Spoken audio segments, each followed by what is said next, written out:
Welcome to the Low Carb MD Podcast. No one is beyond help. No one is beyond hope. As we have always said, we are bringing you medical information and cutting-edge science, but none of this is medical advice. Please seek out input from your own doctor.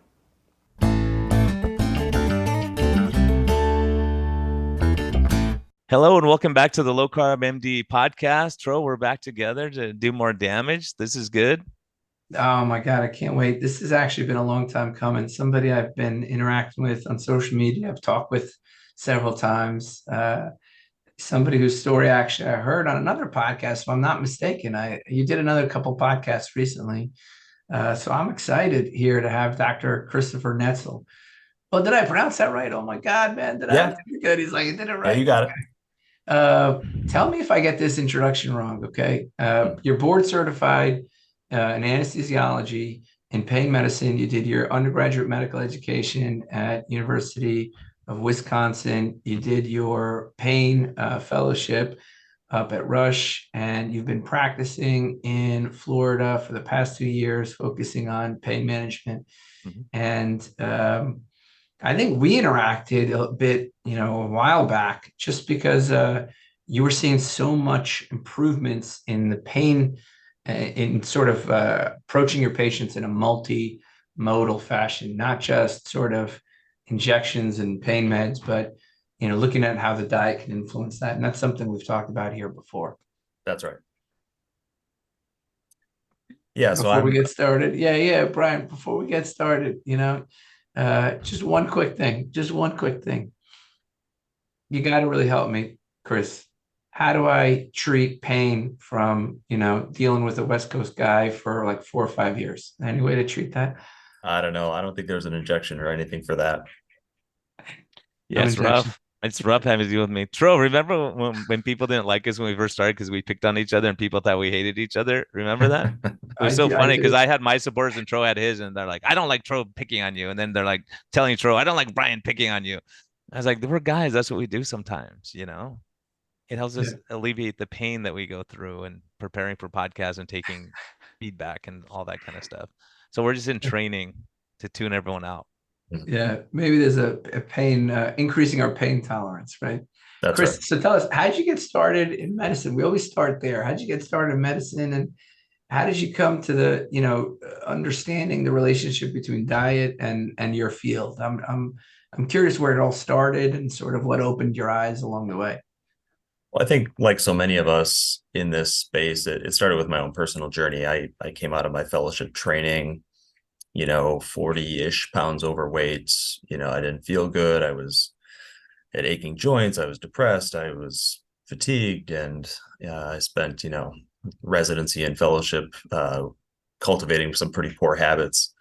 And, I had tried all the usual things to sort of help navigate that. I went through periods of time where I exercised like crazy and did the, calorie restriction and low fat and you name it, I had tried it. And by this point I was in my, early 30s, and things didn't work the same way that they did when I was in my 20s. And I don't know which book I stumbled across first that led me down the rabbit hole. I want to say it was one of Gary Taubes's books. But, I started to go down that rabbit hole of low carbohydrate strategies for nutrition, and I started implementing it in my own life.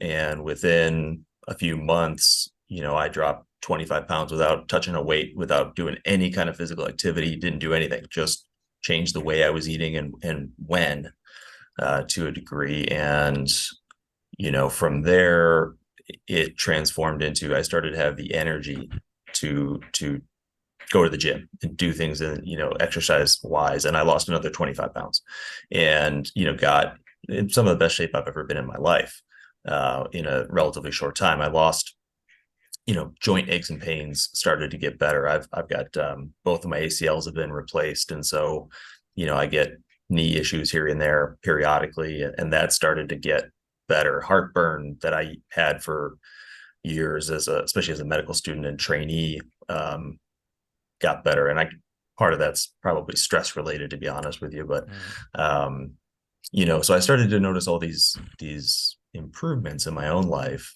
and this was kind of coinciding with me starting my career as an attending physician. And in pain management, of course, we do medications and procedures and injections and all of that stuff, and that's fine and dandy. But I was seeing an enormous amount of patients in my office that had either uncontrolled diabetes and or morbid obesity, who needed a surgery of some sort, whether it was a knee replacement or a back surgery or what have you, and they couldn't have it because of their weight or their diabetes or whatever it was. And the advice that people were giving them was, hey, you got to lose 75 pounds. Good luck. Come to let me know when you do, and we'll get you scheduled for surgery. And I just thought that was inadequate.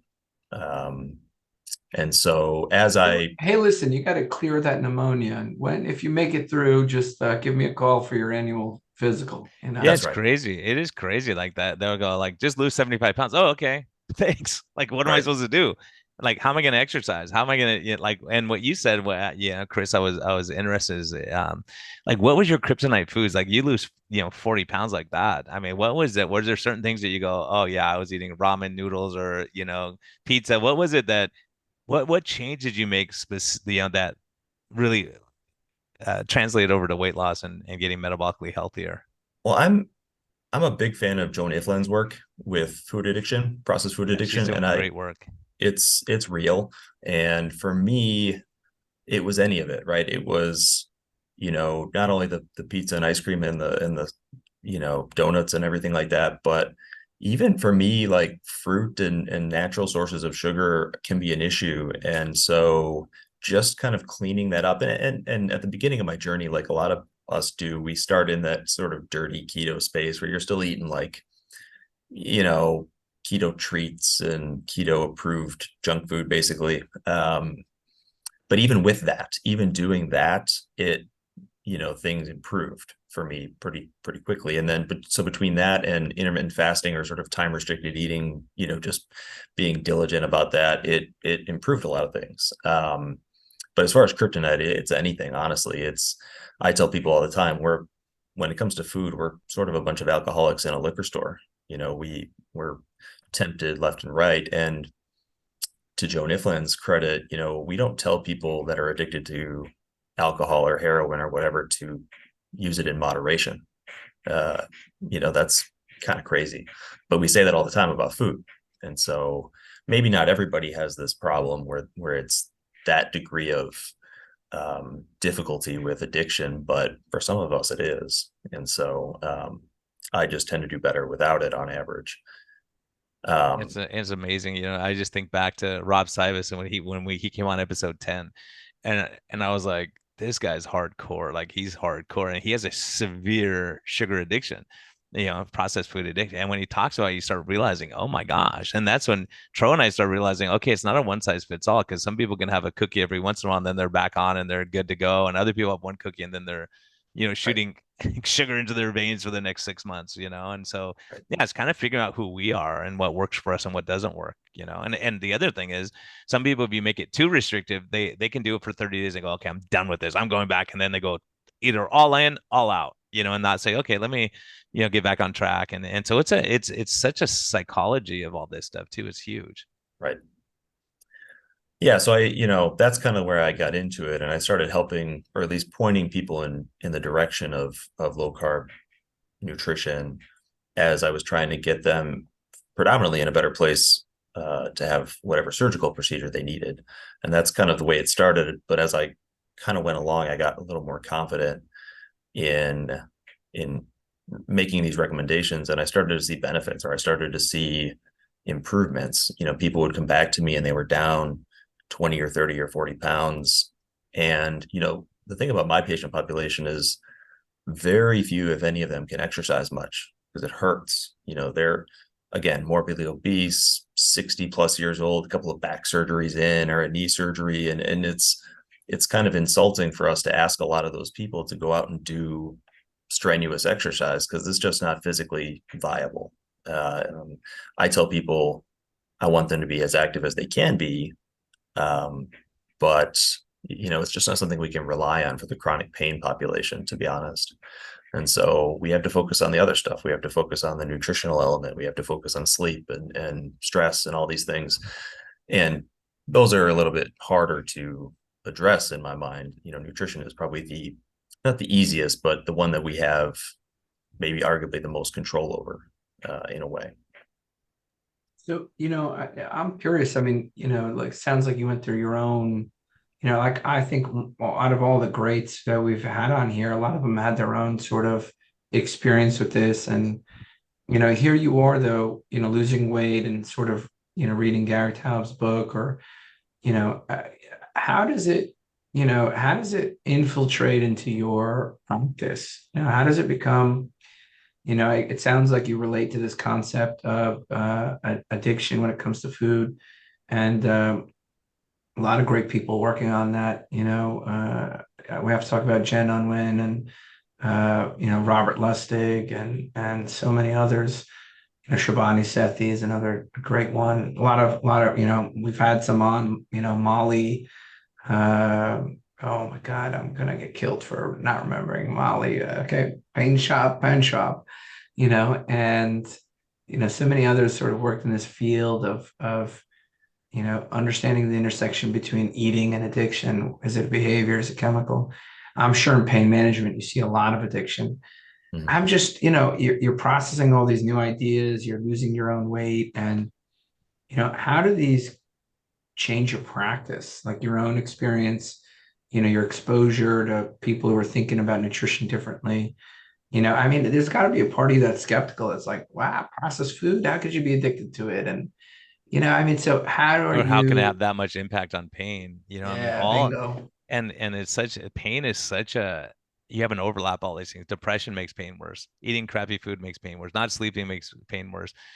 Anxiety makes pain worse. And so you get all these intersections. And, for me, I was talking to Jason Fung one time, and I said, look, once I have someone whose insulin is chronically elevated, we change their diet, we get them exercise, we're doing all this stuff, but I cannot get their dang insulin down, and he's like, either they're not sleeping or they're in pain. If you're monitoring their sugars, it's not that. Mm-hmm. So it's amazing that chronic pain, the effect it has on the metabolic health too. And so how all these things go together. If your metabolic health is screwed up, your emotional health. So there's very few people with chronic pain who are in a great happy mood all the time because you're suffering. It's such an intimate area of medicine, and it's such a right now. I don't know if now it's as bad, but it used to be everyone just got opiates thrown at them and that was it. Go, okay, good luck, and we'll just keep escalating the dose until we get you under control again.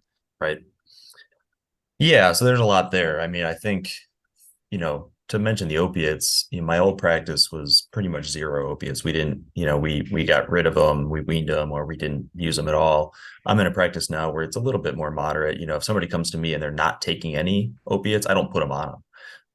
But some people come in and they're on, 10, 20, 30 morphine equivalents every day. And if it's helping and there's not any red flags or any issues, sometimes I'll continue it. Obviously cancer pain's a little bit of a different ballgame, but I use it as I mentioned, as a multimodal strategy. Of course, I tell people it's not a panacea, right? Changing your diet is not going to change the stenosis that's in your back. It's not going to make the arthritis in your knees or shoulders vanish, but it might dial the pain down some without me giving you pills or sticking you with needles or doing a procedure on you. And it's something that you have control over, so you have agency over it. The hard part is it requires a shift in habits or habit change, as well as a good amount of effort on the individual's part. So I use it as often as I can, which is a lot these days because just a ballpark 75% of the patients that walk through my door have metabolic syndrome, or at least a component of it, which in my mind is you're on the road to it at that point. And so I have the opportunity to talk about this a lot.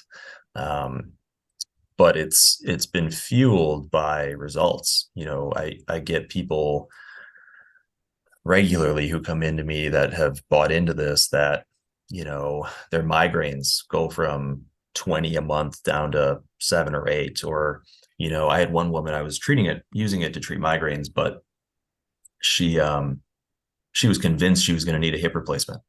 She had this hip pain for years and years and years. And we did, started doing this for her, and the hip pain almost vanished. And this was not a big person. This was somebody who was very thin, actually. She was, actually, if you look at her history, she was a lean mass hyperresponder. And so she was very, very thin. But as soon as she started doing this, her hip pain went away. And so I've seen it benefit a lot of people from a number of perspectives. And so I couldn't not talk about it at that point. And since I started, I've just kind of evolved it, to being a more regular part of what I talk about. Do you, I think there's a huge barrier to overcome when it comes to our patients, in this country, I feel like there's such a huge disconnect between, people really realizing that what you eat can impact your health. Right. I mean, there's like this, it's so almost like everybody's convinced, like, it doesn't matter what you eat. It's all about calories. Right. I think that's the real harm of that. It's all about calories messaging, because once you get a patient to understand what they eat can impact their health, it's game over. Sometimes you can't stop them. And the only thing stopping them, really, once they make that connection, right, really understand that what we eat impacts our whole body. Right. The only thing stopping them in that point is addiction. Right. Mm-hmm. Because it's, maybe social support, maybe mental health I should put in there. Right. Because these things can be huge barriers. But these are the things that and it's been such a challenge and a pleasure, actually, I should say, to figure out how to empower patients more and more, give them more and more agency. So how do you find that there's a huge barrier in your patients? They're coming to you in pain. They've probably been preyed upon, by countless other doctors already, right? By the time they're coming to see a pain specialist, right? They're probably disenfranchised. And I'd imagine a lot of them, just want relief. So how hard is it to talk to them about food? Are they skeptical of you? I mean, what are they, what's the help it be a fly in that room when you're having that first discussion, with somebody about the relationship between pain and their diet. You're right. There is quite a bit of barrier there, and some people aren't ready for the message. I'm not in I'm in a conventional medical practice, pain management practice, and so not everybody walks through that door motivated to talk about this stuff, just like not everybody walks through that door motivated to quit smoking or whatever it is. And so, I kind of have to feel out if, just like smoking change, right? If they're ready to consider making changes, it's pretty much a slam dunk that I'll talk about it anytime somebody's diabetic and or has significant weight to lose. But I will talk about it in a lot of other settings, especially my autoimmune patients. And so, what I usually do is, get, their story and do an exam and everything like that, and talk about what I can do from an interventional pain perspective for them. And then as I tail off of that, I say, this is something else I want to talk about. And I think it can help you in a way that doesn't involve all the risks of the medications or procedures or injections or what have you. And it might not only impact your pain, but also just get you healthier in general. I try to tell them, look, this can help you be the healthiest version of yourself that we can get you to be. And, it doesn't involve, having to see doctors or have medications and such. And that, usually people are interested, at least in part. Some of the other barriers that I find, honestly, are, I'm in Florida, so I got a pretty good older Medicare population, and some of those folks are living in like assisted living facilities, and they've got kind of limited food choices because of that, as well as some cognitive, barriers there. And so those folks, if I got somebody in their 80s that's at an assisted living center, I don't always rock the boat with that, because it's really hard for them to make any kind of changes, honestly. But to your point, nutrition impacts a ton of things. I think that there's at least 4, maybe 5 mechanisms that I'm aware of that, nutrition can help with pain. I mean, everybody thinks of the weight part of things, of course, right? We know that in the orthopedic literature, every pound of weight off is about 4 to 5 pounds of stress off your knees and hips, approximately. How that relates to the spine isn't exactly, it's probably not exactly the same, but it's probably similar. And so, yeah, of course, if we get your weight better, your pain might improve. But I think a bigger one is actually inflammation.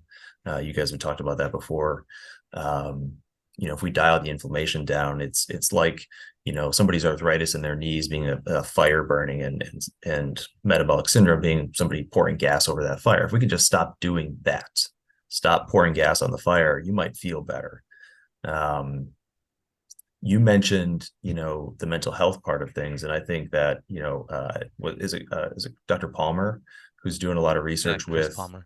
Yeah, some of his research is fascinating to me because, as you mentioned, there's so much intersection with anxiety, depression, mood disorders with pain. And so, and sort of low carbohydrate nutrition now being used to treat those things. And so from my perspective, not only can this kind of thing improve pain, but it can also improve mood and anxiety, bipolar disorder, schizophrenia, and those are bidirectional streets. If you improve somebody's pain, you might improve their mood. But if you improve their mood or their depression or how they manage their depression, their experience of pain gets better too. And then, I talk a little bit about neuropathic pain management in my patients with low carbohydrate strategies. And this is a little bit of a leap of logic, but, with the ketogenic diet being used for seizure management for as long as it has been, and most of the seizure or the nerve pain medicines that we use, gabapentin, Lyrica, Topamax, what have you, being seizure drugs to begin with, it's feasible that you could have a beneficial effect from a nerve function standpoint. I say it's a leap of logic because we're not exactly using like the exact ketogenic macronutrient ratios that they used in seizure treatment patients, but I think the concept is the same. And so, those are the ones I talk about the most. And then the last one is a little more esoteric, and I hesitate to claim too many conclusions about it, but the gut microbiome, whatever's happening there, I hypothesize that we're doing something beneficial there by at least getting rid of the junk. And we know there's at least some sort of gut-brain axis communication going on that may influence pain. We know it influences metabolic syndrome and obesity, but I'm not going to try to make too many claims about what's going on there because I don't think we really know, to be honest. Yeah, it's a huge thing because it goes both ways too. The more I've looked at the gut microbiome, the more stressed and in pain you are, your gut microbiome gets screwed up. Menopause, your gut microbiome. So I think it's not, these are all interacting forces. And you go, okay, how do I make it the best I can? And by putting garbage in your gut and drinking all the time and smoking, all these things that are known to screw up the microbiome, it's not going to help your pain level. But people are medicating with that because temporarily they feel better when they eat their Snickers bar or whatever they're eating, and so it's amazing. I'm laughing that when I'm hearing you talk, because I'll never forget this happened to me with my medical assistant's mom, morbidly obese, diabetic, Hispanic, like loves her tortillas, and she was having like dessert 3 times a day and drinking sodas, and she comes in crying like she wants to get her knee replacement. I go, look, your A1C is like 10. I can't clear you. It's malpractice. I can't. And she was crying. She was, I'm miserable. My knee. I can't walk. And you're torturing me. I'm like, okay, we've been talking low carb for so long. We can either put you low carb lifestyle, get you healthier, or we could put you on insulin, get your A1C under control, but you're going to gain weight. You're going to feel miserable. All these things that we know come with insulin. And she goes, okay, I'll do it for 6 weeks. And that's it. Okay. 6 weeks later, she comes in, she loses like 35 pounds. Sugars are normalized. We take her off all of her blood pressure medicines. And I say, I'll clear you for surgery. And she looks at me and says, thanks, doc, but I'm walking up and down the bleachers at the high school now. My pain's gone 100%. She does squats in my office. So me being I'm like the genius of the world right now. So I go, oh my gosh. So I go, hold on a second. I go out of my office. I call Ben Bickman. I go, Ben, you're not going to believe this. And he goes, oh, you didn't read my study? I'm like, what? He goes, it's because she lost weight, huh? He goes, no, it's because her inflammation and all these other markers are better. I was like, oh, okay. Thanks. Bye, Ben. I'll talk to you later. So anyways, but those things that we see and you go, gosh, if we can avoid surgery, what are the complications of surgery, especially if your sugars are poorly controlled, getting infections and redoing that wound. And, it's horrific. And then to your point on neuropathy, like if a diabetic is very poorly controlled sugars, their neuropathy pain gets worse. So we get their sugars under control. They go, oh, my feet aren't hurting as bad. Do you see that too, Tro? That 100% of the time, actually, it takes about, it depends on the severity. I just had a patient with a very, very high, when you first lower their blood sugar, like the first week, days to month, sometimes it can actually get worse, right? But certainly we've seen neuropathy go away, like disappear. And we've seen, return of nerve function on monofilament testing, right? Which is, I mean, every every patient with diabetes that comes into our office is getting monofilament testing. We want to see, well, Brian, in your career in medicine, I think maybe 5 times in my life did I do a real good monofilament exam. And now in every patient I do it that has diabetes, but 100% we're seeing that improvement in nerve pain, and sometimes completely just going away, absolutely going away. And then we also got heat on episode 13 for saying, hey, look, we're seeing mood, anxiety, depression get better. And if those get better, then you're binge eating less often because you feel better about yourself, And so it's crazy how all of these things, like what Joe Niflin's talking about, what you're talking about, is like, okay, if we get the pain under better control, the eating gets better. But if we get the eating better, the pain gets under better control. We get the mood better. Like you start seeing this whole picture, because if you're in pain, you're not sleeping well. If you're not sleeping well, you lose all control of executive functioning when sweets are around, and you eat donuts even though you know you shouldn't. And there's tons of studies on these things, so it's not like we're just like making stuff up. When you start seeing it, go, oh, they get all these other aspects, and you start getting the pain under control. That's pretty amazing. Yeah, I see the biggest difference in the uncontrolled diabetics, to your point, especially the neuropathy. I saw a guy last week that the first time I met him, his A1C was in double digits, 10 or 10 and a half, something like that. And he was on at the time 450 total units of insulin a day, U500. And, I mean, miserable, terrible neuropathy in his legs, and we couldn't do hardly anything for him. And so, I started working on him with this stuff, and 7 months later, his A1C is 6, and he's on 50 units of insulin, and no longer U500. It's just U100 at this point.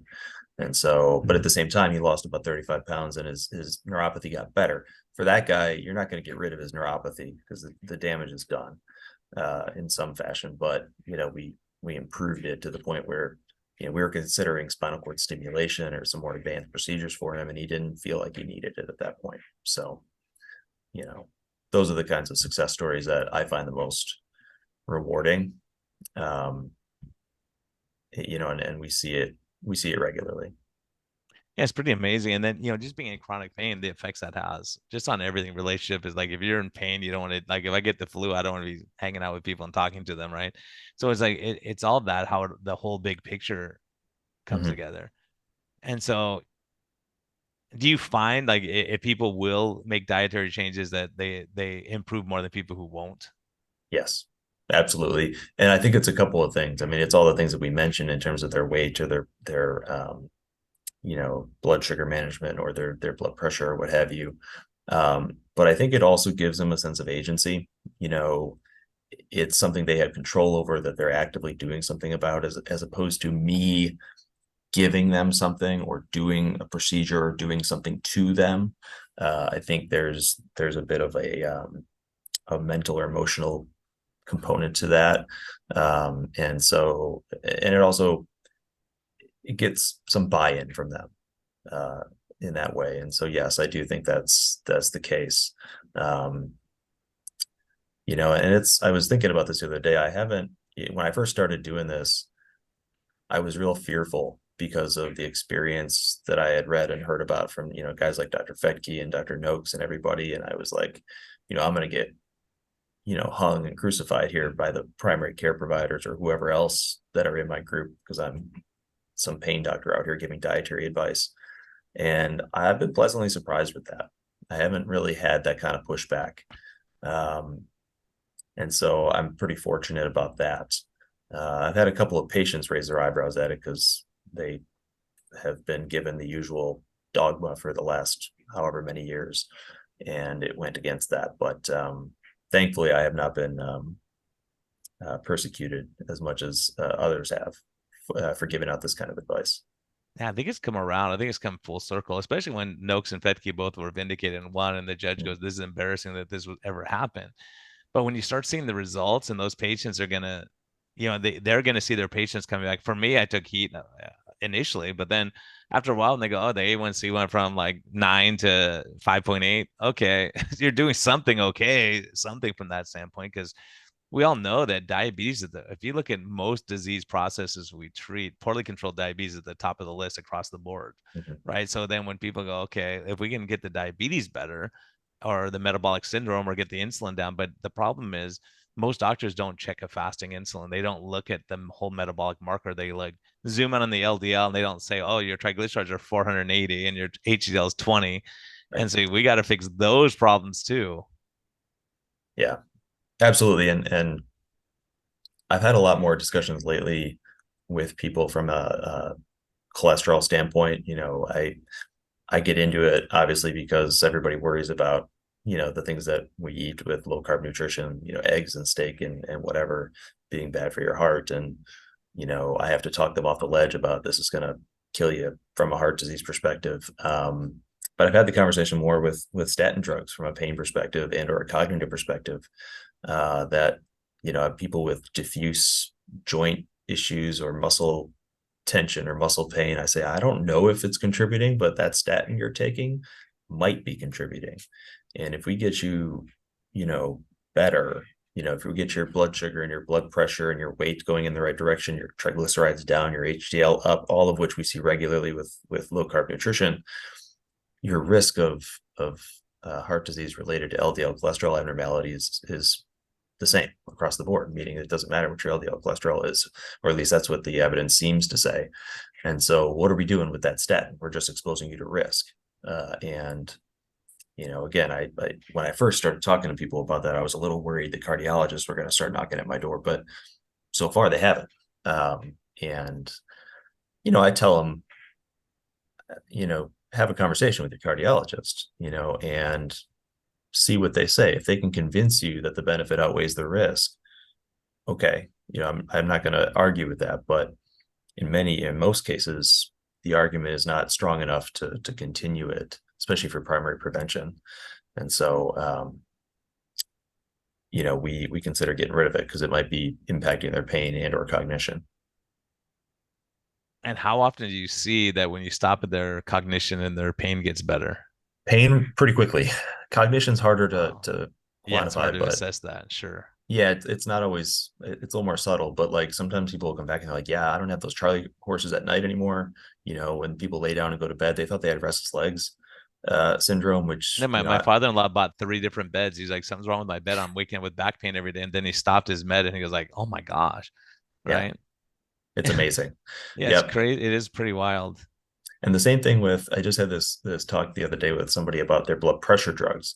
So it was a person with diabetes, but now his A1C is under 6, and somebody had kept him on a beta blocker by guidelines, but he kept being hypotensive and or bradycardic. And so I said, well, if you're having those episodes, what are we doing with this beta blocker? And so I said, just talk to your primary. But like, if you're having these episodes, I don't see why you should be taking it, because I don't want you falling and bonking your head or having some other injury. So that's been another challenge with me. I mean, obviously I'm not the primary care physician or the cardiologist, so I've had to kind of say, hey, this is what I would suggest you do from a dietary perspective, but here's all these caveats and asterisks about you got to watch your blood sugar, you got to watch your blood pressure. This is what I would, as your blood pressure improves, if it was me, this is what I would trim first, and just giving them a ballpark idea, and say, make sure you have this conversation with your primary or your cardiologist to try to not only make sure they don't have any adverse events, but also to be careful from my perspective too. Same thing with their blood sugar. I always tell them, if you're on insulin, you got to watch closely. And if it gets under this amount, call me and or trim your long acting or your short acting or whatever it is by this amount. And so that's been a little tricky because it's not my wheelhouse. It's not something that I, in pain management or anesthesia, had to deal with. But it's part of the reason I wound up taking extra CME through the Nutrition Network, through Diet Doctor, I actually took all of the CME to be obesity medicine certified. But I never took the exam because honestly, I kind of found that the only reason I was going to do it was to be able to prescribe the meds. And I wasn't interested in doing that. So yeah, it's a hard thing because I know Tro is a fly in the ointment over there. He had a little work emergency he has to take care of right now, but sure. He goes there and goes, what about this? What, like, they're saying you're going to put 13-year-olds and give them surgery and drugs as your first option. It's like, we could do better than that, guys, because all these people are going to end up being your patient down the road, because they're going to have chronic pain. There's going to be issues with that if you don't change what you're doing. And it's hard because everyone kind of wants that magic pill and they go, okay, I don't want to change what I'm doing now. And I want to lose 40 pounds, but I don't want to change my lifestyle. Mm-hmm. Yeah. And I just didn't, I got through all that training and I realized that at the end of the day, I wasn't going to be prescribing, any of the weight loss drugs. I wasn't going to be involved in the bariatric surgery end of things, and so what did I really need to do this for? It was good information, to a degree to help sort of educate me a little bit, but I just didn't, at the end of the day, I didn't find it all that helpful, and it wasn't going to change what I was going to be telling my patients necessarily. So, but yeah, I agree with you. I'm not a huge fan of just relying on the medication part of things. I'm sure there's a place for it for some patients. But I think it's, not to use a food analogy, but it's the cherry on the cake of metabolic health. It's not the cake. So I actually had one patient who went to see the bariatric folks where I used to work, and her BMI was right on the border of her being eligible. And they actually told her to gain some weight so that she could be a candidate. No, I've seen that. I have a patient who was trying to get diabetes so they can get the new drugs that are on the market because he couldn't get under his insurance. He goes, well, I'm just going to eat all this stuff. And he couldn't give himself diabetes. He was trying. And I'm like, I don't think that's a good approach. But the insurance goes, look, unless you have diabetes, you can't get it, Right. And then, but I've educated him and talked to him, and he's seen his friends lose tons of muscle mass. He was like, I'm glad I didn't go that route. It was a blessing. And now he's getting his lifestyle right and doing it the right way, the best way that he can do it. So yeah, it's amazing that, it's hard. I just think of chronic pain management it's such a tough area of medicine because a lot of people just want more and more of the opiates to numb up the pain they're feeling in life, and it's hard to differentiate what's real pain and what is psychological and emotional and spiritual, suffering. Yeah, it's if you look at the guidelines, everything except for cancer pain and post-surgical pain, there's really no good evidence for any kind of long-term opiate use. And so I do my best to stay away from it. Now it's always going to be part of my practice. There's no getting around it. And so then it comes down to risk reduction, harm reduction, trying to make sure that we're not mixing it with benzodiazepines or, lately I've been trying to transition people to buprenorphine or partial agonists that are safer, as well as Schedule III drugs that you can refill more or less frequently, I should say. But at the end of the day, especially, it reminds me of my fibromyalgia patients, right? It's everything is so heavily intertwined with mood and nutrition and everything else that I can't, at this point, I can't not talk about nutrition, at least in some form, for most of my people, because I've just seen too many people benefit from it. Yeah, it's wild. I remember years ago, before I understood low carb and metabolic health and all that, there were studies showing that, well, a couple studies that I thought were crazy when I first heard them. I go, this doesn't make sense. But metformin was helping with fibromyalgia pain. Sure. I'm like, that's a diabetes med. How's that? Well, if you lower your insulin, your inflammatory markers, then your fibromyalgia may get better. And it may be that just lowering that insulin shows that your mood and all this depression, all this stuff gets better by getting that. And now we're seeing it through lifestyle that we can And then the other one was Celebrex helping with mood stuff. I'm like, how did anti-inflammatory help with mood? Well, if inflammation in the brain is causing a problem, that argues back to the processed food and sugar and chronic inflammation being an issue. That if you're at pain level 8 and I'm at pain level 8, but I'm on an anti-inflammatory, I do better from a mood standpoint, even with the same pain level. And you go, wow, there's something more to this than just the pain fibers firing off. Right. Yeah, and I think, to get back to the inflammation thing, you mentioned, the experience you've had. I remember one of my former medical assistants. She was younger, but she was a larger woman and had a couple of back surgeries. But at the end of a shift, I mean, her ankles, her knees, her hips, everything was killing her. She was limping around the office. And I remember working on this with her.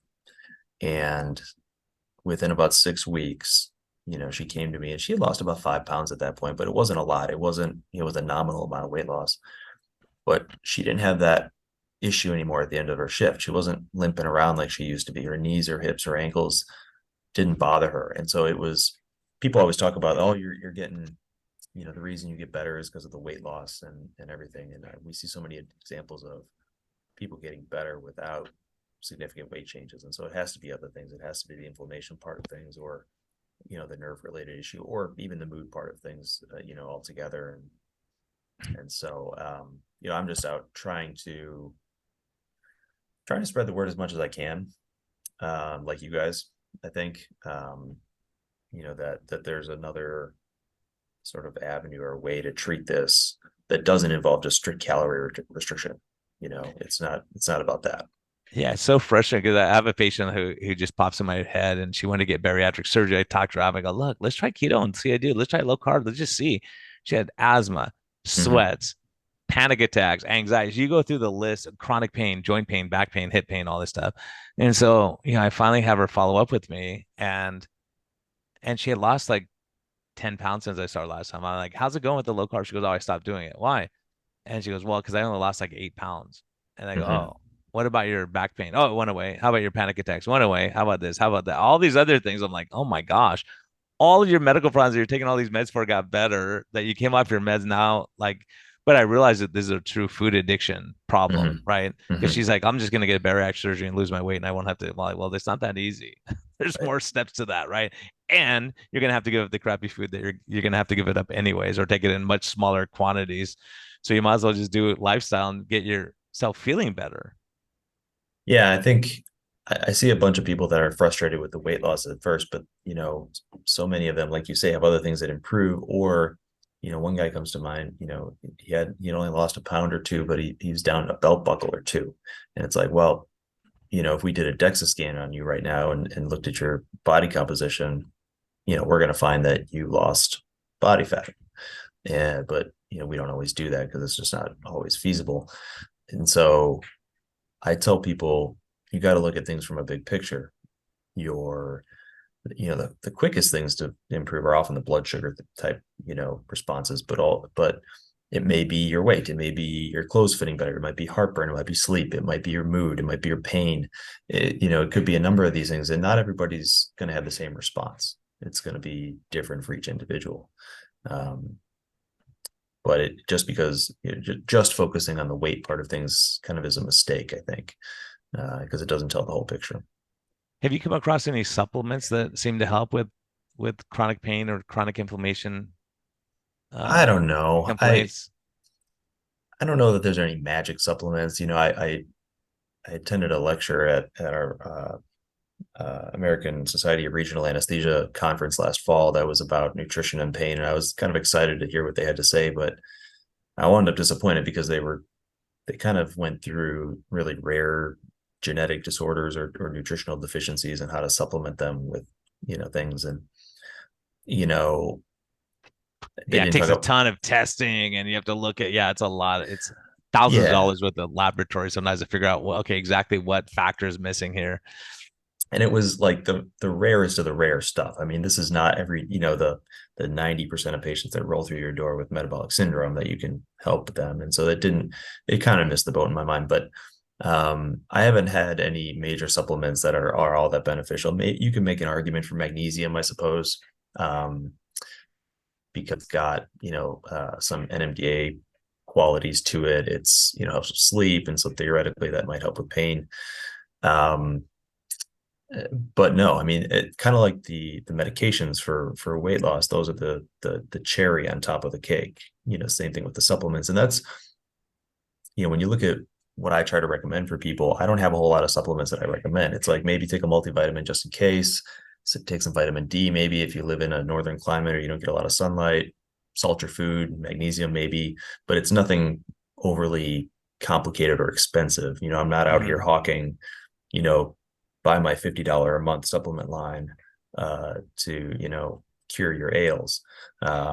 Exactly. Yeah. Those are the things we run into those things and you get over, carried away. And I've seen, berberine and some of the other things that are going to be naturally, working on the gut microbiome. And I think that like what you raised, I've been taught, as a matter of fact, it's funny. I kind of laugh about it. I gave a talk about a year and a half ago. And one of the leaders in the low carb community, I just brushed over gut microbiome and I looked at like 60 or 70 studies before I gave the talk. It was probably 3 minutes part of my talk. And this person pulled me aside and goes, Brian, you can't talk about that stuff. You can only stick to the science. I was like, I looked at 70 studies and Ken Berry happened to be there. Go, there's a lot of data on this. So it's not hocus pocus.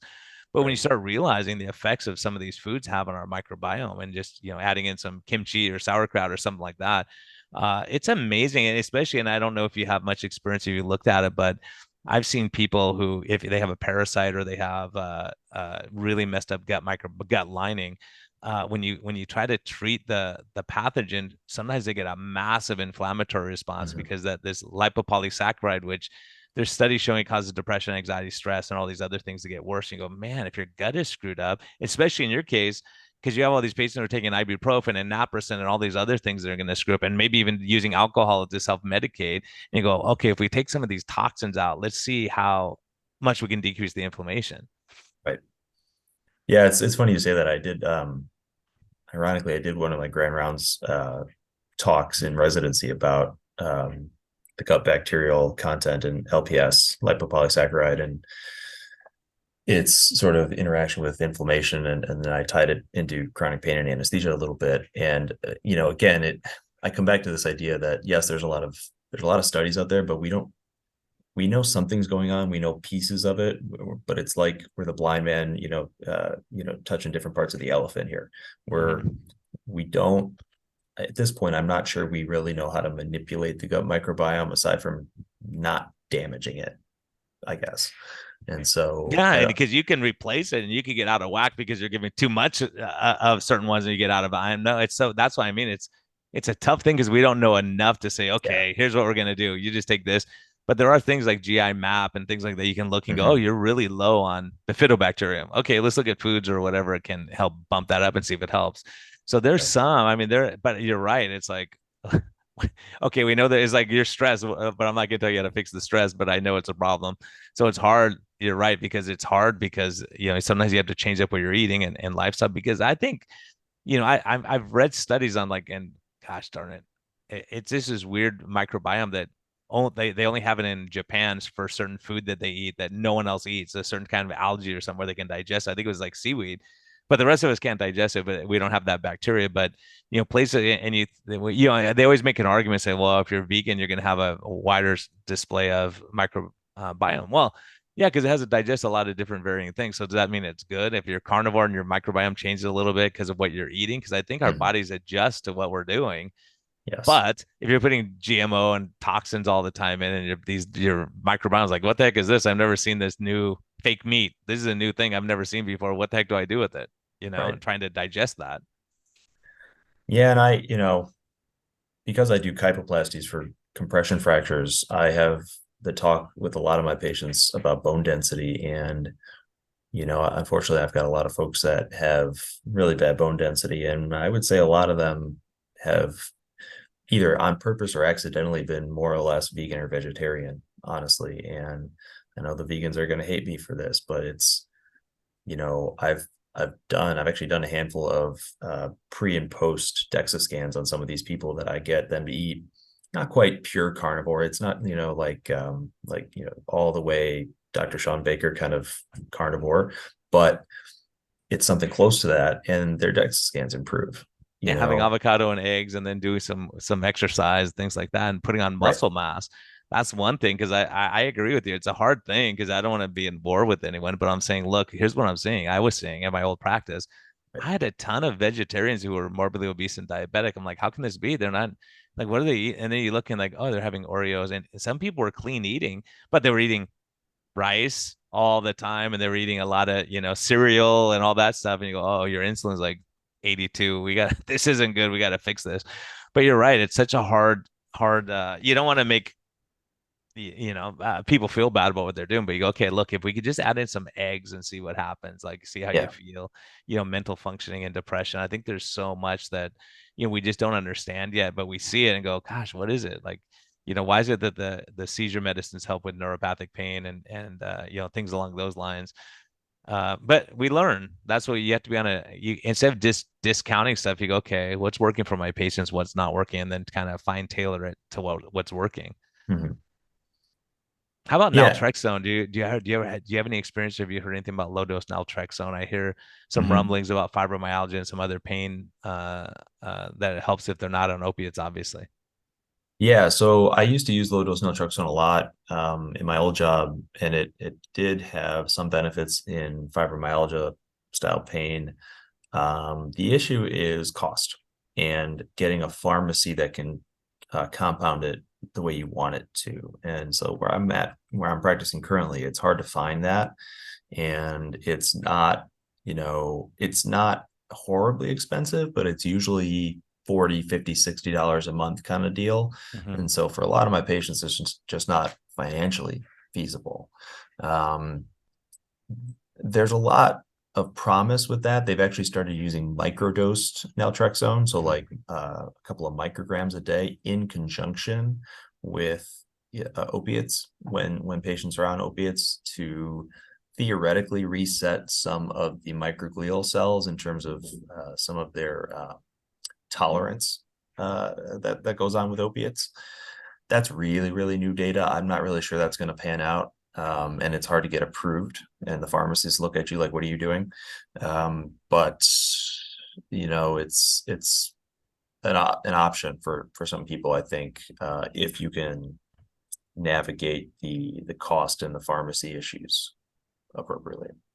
Well, I just wanted to bounce back about something else you said. I meant to comment at the time, but kyphoplasty, I've seen patients with dementia with severe pain. They go in, they get this kyphoplasty outpatient procedure, and they're like crying because their pain's gone, and they're happy and they can't believe it. And when people suffer like that with it, it's like having a toothache every time you move, and they don't want to move anymore, and they just lay in bed. And so that's miraculously a miracle for people. It's one of the more satisfying things that we do, because it can be immediate, or close to immediate. And I find myself, like I mentioned, I talk about, hey, this is what we can do for your pain, but we also have to address the reason your bone density is bad. And so that's when we get them in touch with the endocrinology folks for whether it's Prolia or whatever they're going to do for that. But, I think from a nutritional perspective, that's a big part of it. Because again, my patients really struggle with getting a lot of physical activity. 85-year-old little old lady, with a compression fracture, it's hard for her to, at that point, get out and do a lot of weight-bearing exercise aside from just PT, basically. And so if we nail down the nutrition part, get them eating better, especially more animal product, honestly, and they absorb it and they actually use it, they can notice that they can at least stave off further degradation of their bone density and possibly improve it. And so I'd love to, that's kind of a new area of research, though I haven't seen a ton of like studies about that. That's just my own anecdotal sort of thoughts about it. But you're right. Kyphoplasty it's one of the more satisfying things that we do. Yeah, sure. You do epidurals, you do all those kind of things too. Yeah. I'm pretty much full spectrum, interventional pain, everything from non-opiate medications, epidurals, radio frequency ablations, up through the more advanced things, minimally invasive decompressions and spinal cord stimulators, intrathecal pumps, SI joint fusions, peripheral nerve stimulators, all of that. That's just amazing. What you can do is just alleviating someone's pain or at least minimizing it, make it so life's bearable.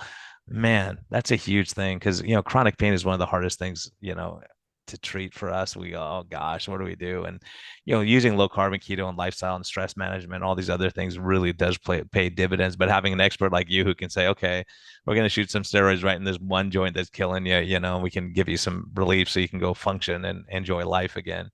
It's a huge thing. That's something I see a lot too is we want to do a steroid injection for somebody, for example, but they come in and their blood sugar that day is 450. Yeah. And I say, look, I want to be able to do this for you and help you with your pain, but we got to get your blood sugar under control first. Here's how to do that, right? Here's what I want you to do exactly. Not, hey, get your blood sugar under control. Talk to your primary. I'll see you in 3 weeks. And so it was the same thing as that weight argument. I wanted to make sure people had tools to actually accomplish this without just throwing insulin at them forever. And so a lot of people have responded well to that. Awesome, man. Anything else you want to throw out there for our listeners? Any words of advice or anything that you've learned that's like exciting for you? I don't think so. Like I say, I'm just trying to make sure that we kind of keep spreading the word about this, and not very many people in the chronic pain space, certainly the interventional pain space, are really thinking about this too much. And so, I just want to make sure people know that it's a way that you can navigate or manage your pain that doesn't involve the medications or invasive procedures or surgeries.